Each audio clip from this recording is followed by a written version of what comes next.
a man suddenly spots his late wife inside a factory. He follows her all the way only to discover a vacuum cleaner.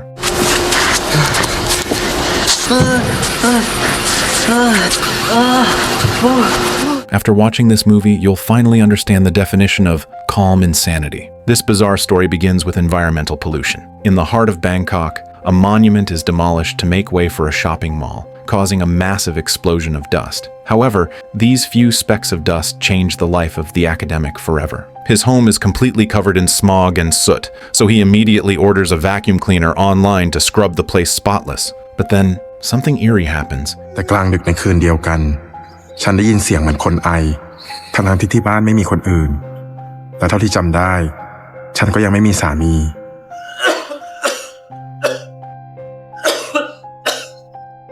He turns on the light to check, suspecting it's just an illusion. But he discovers that the vacuum cleaner has regurgitated all the trash he just cleaned right back onto the floor.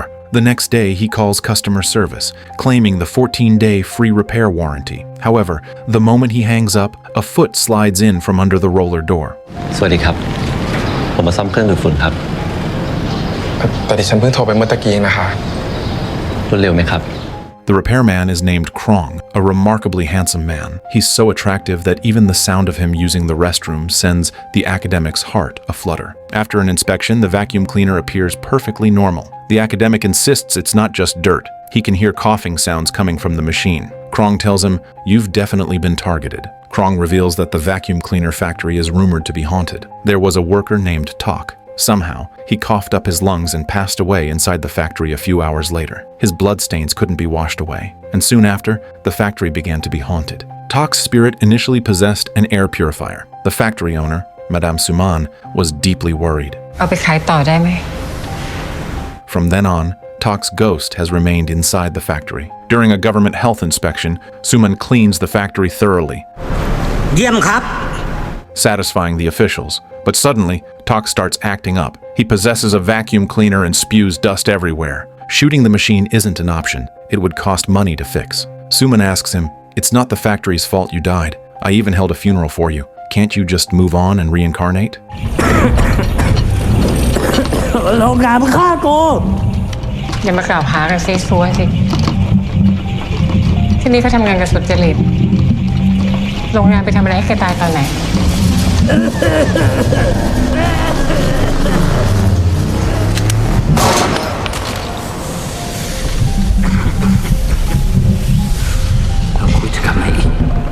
Although Tok leaves, the officials are displeased. Ghosts are considered unclean, so they revoke the factory's business license on the spot.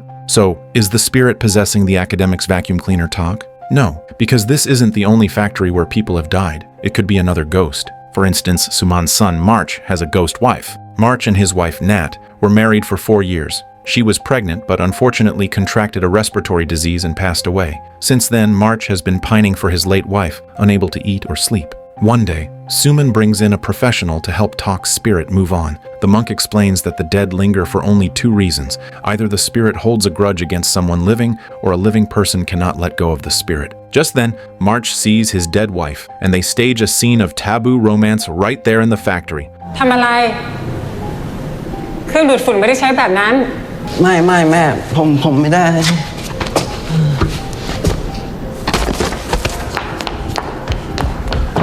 Suddenly, March's legs give out, and he collapses. Suman realizes he has a high fever and rushes him to the hospital. Fortunately, checks reveal March is physically healthy and everything is normal. March has a brother who is married to a man named Ted. Because Ted opened up overseas markets for Suman's family factory, he has won the family's approval. Suman initially thinks March fell ill from excessive grief, but in reality, Nat's spirit has possessed the vacuum cleaner. She travels all the way from the factory to the hospital reception desk. The nurse is reading a book when Nat interrupts her to ask for March's room number. Learning he is in room 709, Nat plans to head up, but the nurse insists on hospital rules.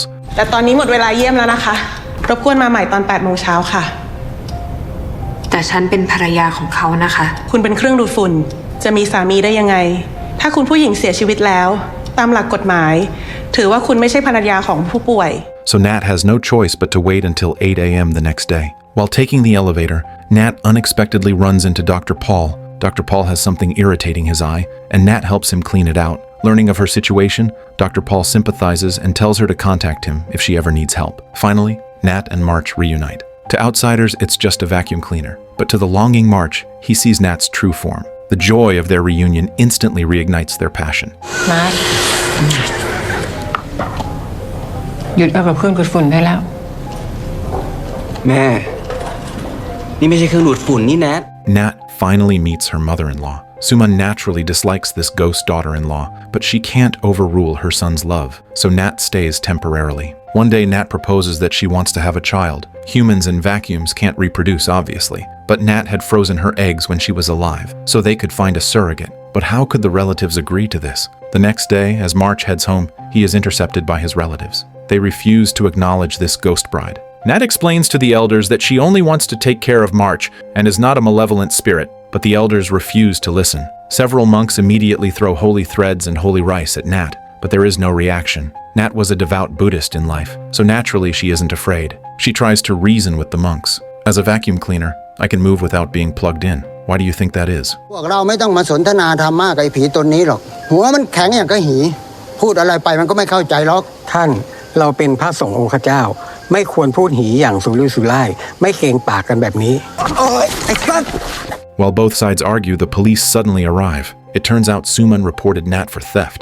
Although Nat is a masterless ghost, the vacuum cleaner is tangible personal property. To possess it, she needs the owner, Suman's permission. Suman insists it is theft. Based on this, the police dismantle the vacuum cleaner into pieces.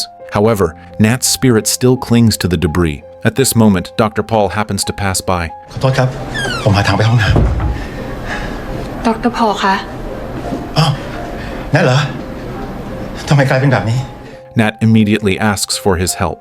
Dr. Paul quickly puts a bandage on the broken part of the vacuum.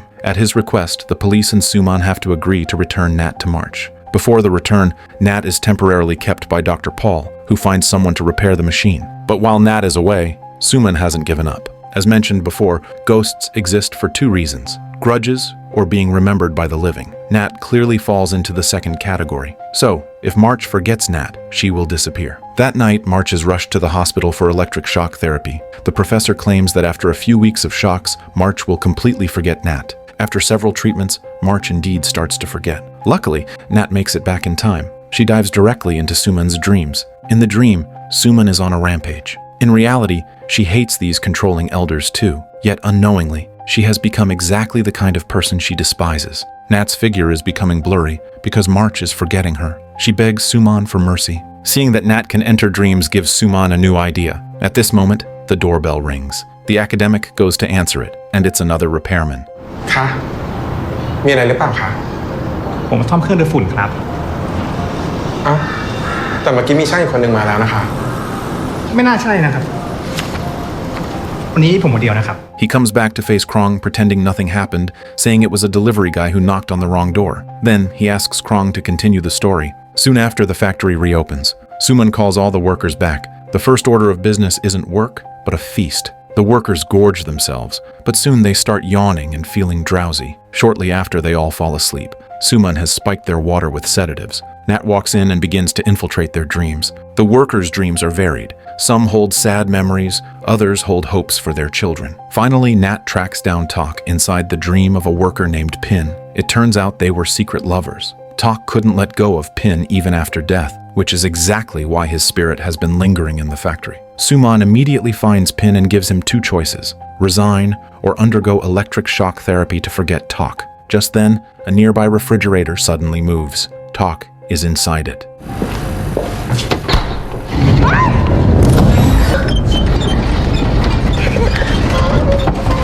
กูตายไปแล้วพวกมึงจะมาฆ่ากูตายเหรอ In a critical moment, Nat risks her life to save Suman. Tok immediately curses Nat as a traitor. We are both ghosts, yet you help humans try to destroy me? Nat retorts, if you want to be with Pin, why torment the factory? But Tok refuses to listen. He believes the factory caused his death. Immediately, a showdown begins. แค่นี้มึงแหกตาไม่เห็นเหรอว่าโรงงานที่นี่มันฆ่าอีสัตว์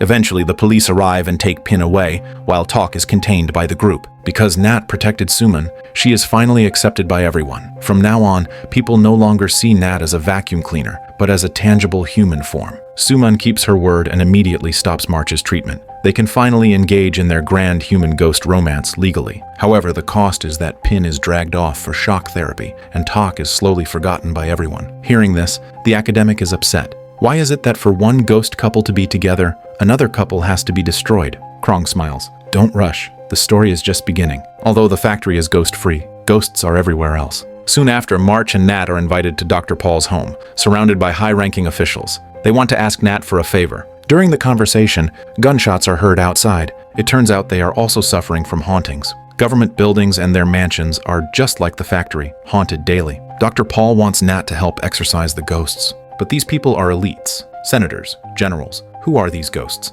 Are they bad people turned into ghosts, or good people victimized by them? Dr. Paul prepares an office for Nat. He wants her to enter the dreams of dissidents and erase the memories of ghosts from their minds. These vengeful spirits harassing the officials are actually the victims of the 2010 conflict between the Thai military and the Red Shirts. That conflict was a violent political event with countless casualties. March, as a progressive youth of the new era, naturally disagrees. Although Dr. Paul saved her life, Nat also chooses to refuse.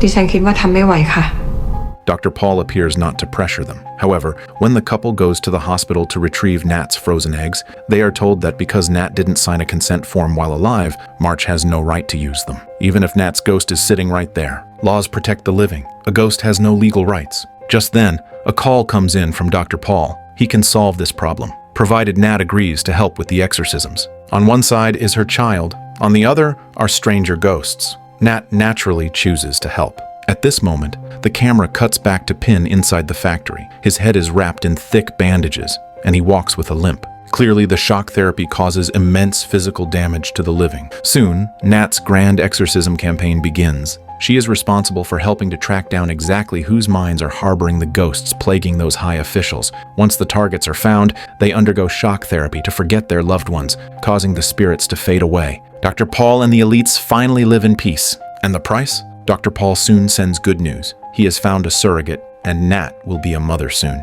อีนัทนี่มันเป็นผีที่เห็นแก่ตัวจริงๆนะคะ The academic gets angrier as he listens. Nat, a ghost herself, refused to accept her fate and returned, only to bow to the living and help destroy other ghosts. Krong says nothing, just smiles. Then Krong continues the story. Although Nat is back, she is busy with work and spends little time with March. Beside March sits a book about the Red Shirts. March feels he owes those ghosts, so he tries to remember them this way. He begins to complain that Nat has changed and is no longer the person she used to be. Nat calmly tells him, "If I were still the same, I would have disappeared like the other ghosts long ago." As time passes, Nat eliminates more and more ghosts. Dr. Paul even erects a bronze statue in her honor. But Nat isn't happy because the rift between her and March is growing. Dr. Paul notices this and hires an assistant for Nat. It turns out to be Talk, the ghost who disappeared earlier. Talk's boyfriend loved him too much. Despite multiple shock treatments, he refused to forget. Talk chose to be recruited to prevent his boyfriend from getting hurt further. Now, he has completely lost his rebellious nature. As for Nat, if she gets too busy, Talk will take over her duties. Seeing her position threatened, Nat betrays March. She reports to Dr. Paul that she suspects the vanished ghosts haven't truly disappeared but are living in March's dreams. ที่ซื่อสัตย์ต่อผมขอบคุณมาก At this moment, March walks out holding a large box. Today is the first anniversary of Nat's death. Everyone wishes her a happy death day. He opens the lid. Inside appears to be a baby, the reward for Nat's exorcism work.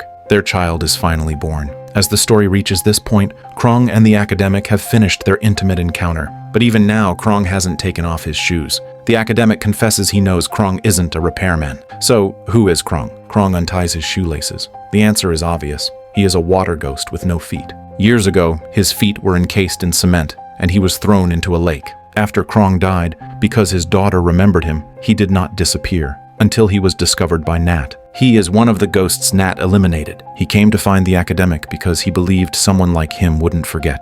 The story ends, and Krong is about to vanish. The academic breaks down in tears, promising never to forget him and to make sure no one else forgets him either. But it seems futile. ครอง Soon after, Nat's statue is officially unveiled. However, March's health deteriorates rapidly. While coughing, he collapses. ใครก็ได้เรียกรถพยาบาลให้หน่อยครับ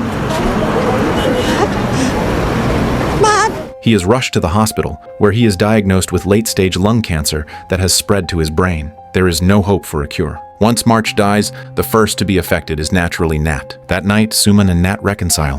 Shortly after, Nat's soul dissipates completely. A few days later, the academic fishes Krong's severed feet out of the river. He disguises himself as a reporter to interview Dr. Paul. After the interview, he gives Dr. Paul a gift. อะไรล่ะครับ ลองเปิดดูสิฮะ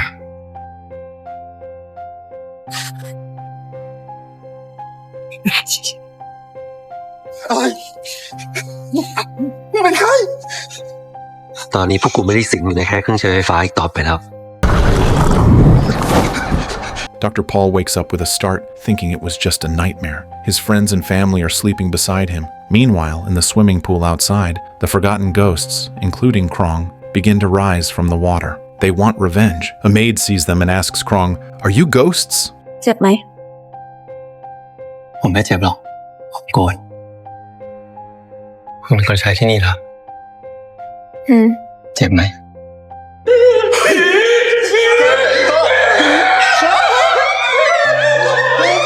Dr. Paul and the high-ranking officials are locked inside the mansion and slaughtered one by one. Dr. Paul is personally punished by Krong. The movie officially ends here. In life, Nat was despised by her in-laws. In death, she was loathed. But they only hated her because she was useless. Otherwise, whether you are a ghost or anything else, as long as you are useful, you can be accepted. However, the useful Nat became a traitor to her own kind. Whether alive or dead, the kind-hearted Nat received no help or recognition. But once she gained power after death and began aiding the wicked, the elite scrambled to give her dignity. Her status as a daughter-in-law was recognized. Her frozen eggs were released. Surrogacy was arranged, and she was even canonized with a statue. On the surface, this is a story about ghosts. At its core, it is a satire on humanity. If a person has no use, they are no different from an invisible ghost.